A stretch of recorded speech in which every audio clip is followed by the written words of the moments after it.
मेरे गीता प्रेमी सहयोगियों, नमस्कार। आज मैं आप सबसे गीता का जो अंतिम श्लोक है उसके बारे में कुछ बातें करने जा रहा हूं, जो सचमुच अपने आप में बहुत विलक्षण है और बहुत उपयोगी भी है।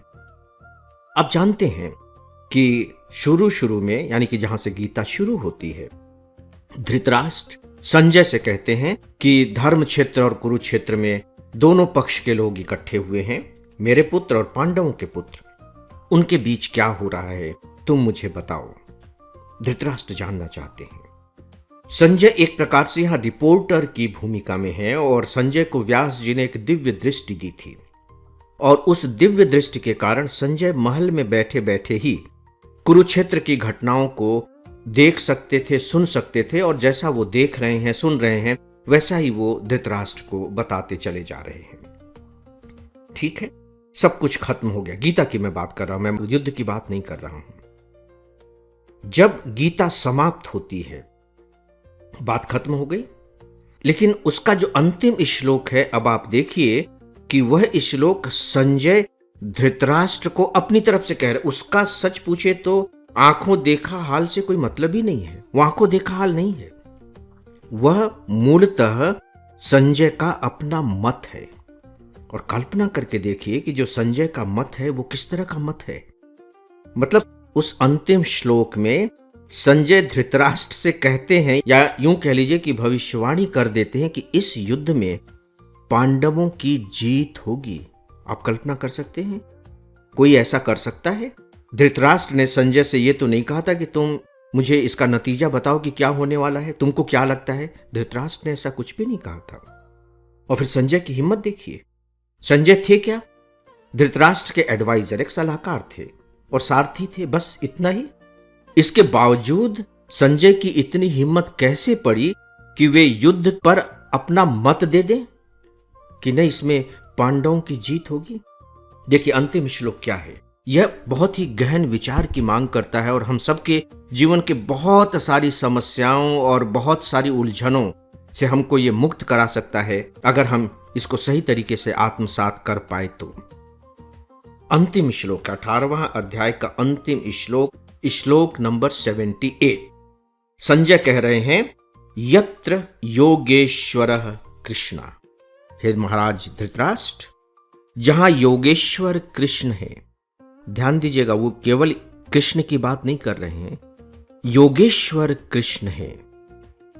और यत्र पार्थो धनुर्धर, और जहां गांडीव धनुषधारी अर्जुन है। उन्होंने इन दोनों की कथा सुनाई थी, आपको पता है। यत्र योगेश्वरः कृष्णो यत्र पार्थो धनुर्धर तत्र श्रीर विजयो भूतिर्ध्रुवा नीतिर्मतिर्मम।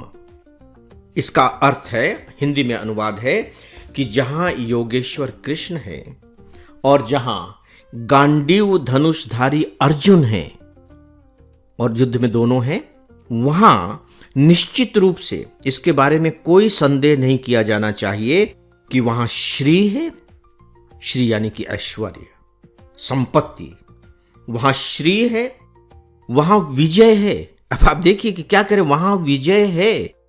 और इनडायरेक्टली यहां संजय ने बता दिया कि विजय कहां है।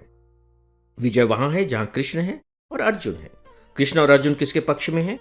युधिष्ठिर के पक्ष में, पांडवों के पक्ष में है। तो विजय भी सीधे सीधे उनके पक्ष में है।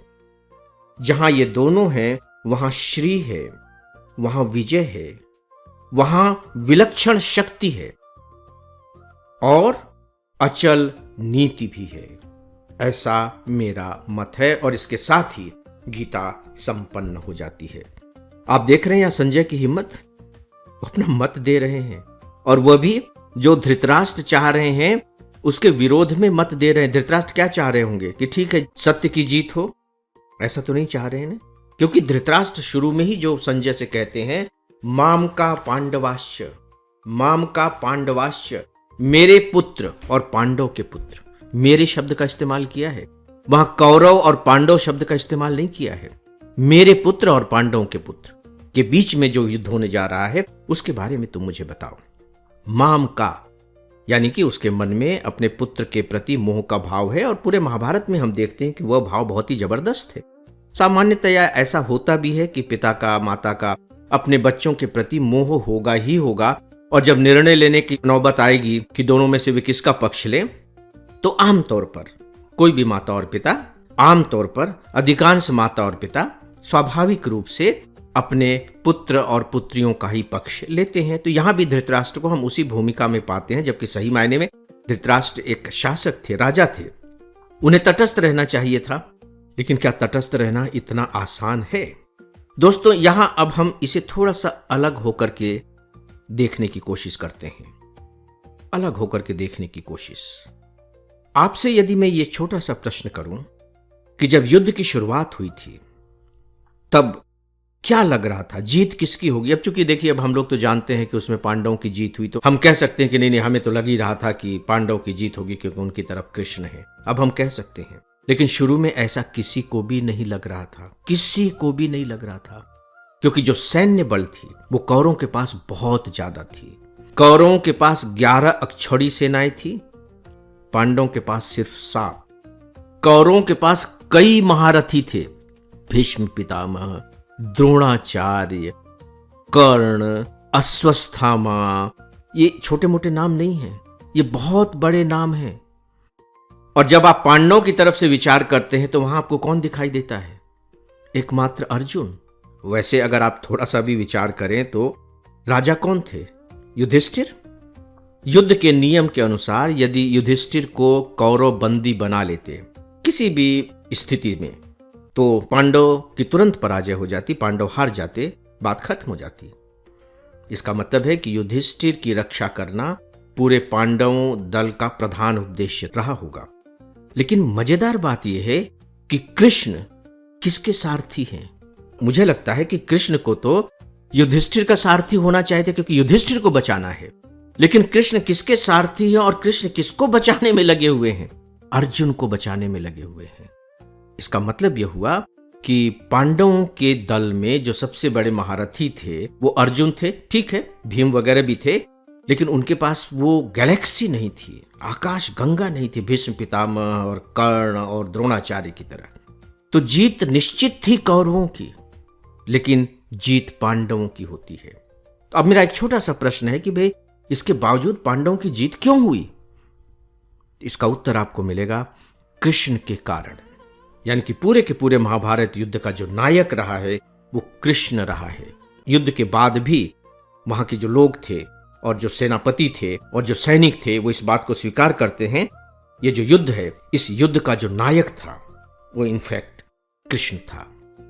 और सीधी सी बात है कि कृष्ण किसकी तरफ है? पांडवों की तरफ है। लेकिन हमें इस बात को थोड़ा किनारे करना होगा अगर हम जीवन को समझना चाह रहे हैं। तो कृष्ण युद्ध के नायक हैं, ठीक है, कृष्ण अर्जुन के सारथी हैं, यह भी ठीक है, लेकिन उनका रोल किस रूप में है? उनका जो रोल है वो एडवाइजर के रूप में है, एक सलाहकार के रूप में है। और जो अर्जुन है वो कर्म करने वाला है। इसीलिए श्लोक में शब्द आया है धनुर्धर, यानी कि जो अर्जुन है वो कर्मशील है, वो कर्मयोगी है।